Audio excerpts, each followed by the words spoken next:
हाल ही में नैना का विवाह हुआ था और उसने अपने पति और ससुराल वालों के साथ एक जॉइंट फैमिली में रहना शुरू किया था।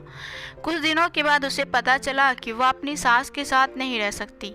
नैना की सास रूढ़िवादी थी, जबकि नैना आधुनिक जीवन शैली जीने वाली लड़की थी। जल्द ही उनके बीच झगड़े होने लगे। कई महीनों के बीत जाने के बाद भी दोनों में कोई भी अपना व्यवहार नहीं बदल पाया। समय के साथ साथ नैना और ज़्यादा आक्रामक हो गई और उसे अपनी सास से नफरत करना शुरू हो गया। वह सोचने लगे कि कैसे अपनी सास से छुटकारा पाया जाए। एक बार हमेशा की तरह जब उसने अपनी सास से झगड़ा किया और उसके पति ने अपनी मां का साइड लिया, तब नैना गुस्सा हो गई और अपने मायके चली गई। नैना के पिता एक केमिस्ट थे। उसने अपने पिता को पूरी बात बताई। उसने अपने पिता से कहा कि उसे कुछ जहर दे दीजिए ताकि वह अपनी सास के खाने में मिलाकर उसे छुटकारा पा सके, नहीं तो वह अपने पति के घर वापस नहीं जाएगी। नैना के पिता को यह सब जानकर काफ़ी दुख हुआ और उन्होंने अपनी बेटी से कहा, अगर तुम अपनी सास को जहर देती हो तो तुम और मैं दोनों जेल जाएंगे। ऐसा करना ठीक नहीं है। लेकिन नैना सुनने और समझने की हालत में नहीं थी। आखिरकार उसके पिता ने कहा, ठीक है, जैसा तुम चाहती हो वैसा ही होगा, लेकिन मैं तुम्हें जेल में नहीं देखना चाहता। उसके पिता अंदर से पाउडर लाए और कहा, हर दिन जब तुम दोपहर का भोजन या रात का भोजन करते हो तो अपनी सास को खाने में इसे मिला देना। इससे धीरे धीरे कुछ महीने में वो मर जाएगी और लोग सोचेंगे कि प्राकृतिक रूप से मरी है। उन्होंने यह भी कहा, क्योंकि किसी को भी तुम पर शक नहीं होना चाहिए, इसलिए आज से तुम अपनी सास के साथ नहीं लड़ोगी, बल्कि तुम उनकी देखभाल करोगी। भले ही वो कुछ भी कहे, तुम गुस्से में बात नहीं करोगी और हमेशा शांत रहोगी।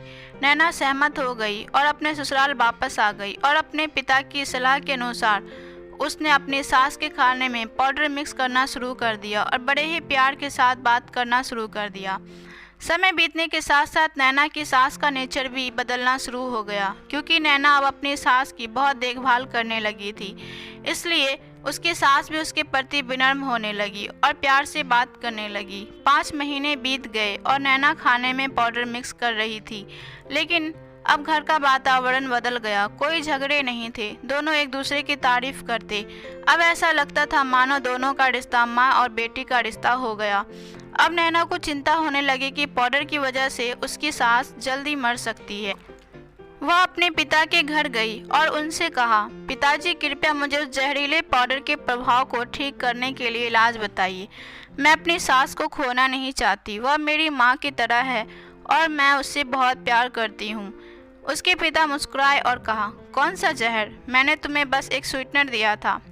नैना हैरान थी और उसने अपने पिता से पूछा कि उन्होंने ऐसा क्यों किया। पिता ने कहा, बेटा, अगर तुम किसी दूसरे इंसान से प्यार चाहते हो तो तुम्हें भी उसे प्यार देना होगा। रिश्ते एक गाड़ी की तरह होते हैं और हम उन पर लगे पहियों की तरह। जब तक सभी पहिए ठीक से आगे नहीं बढ़ेंगे तब तक गाड़ी ठीक से नहीं चल सकती। इस बात का एहसास दिलाने के लिए मैंने ऐसा किया और तुम्हें अपनी सास के प्रति नम्र रहने का कहा। तुम्हारी अच्छाई देखकर उन्होंने अपने आप को बदला और तुम्हें समझना शुरू किया। तुम दोनों ने एक दूसरे के लिए अपने आप को बदला। यही कारण है कि तुम अपनी सास के लिए आज मेरे पास भागते हुए आई हो।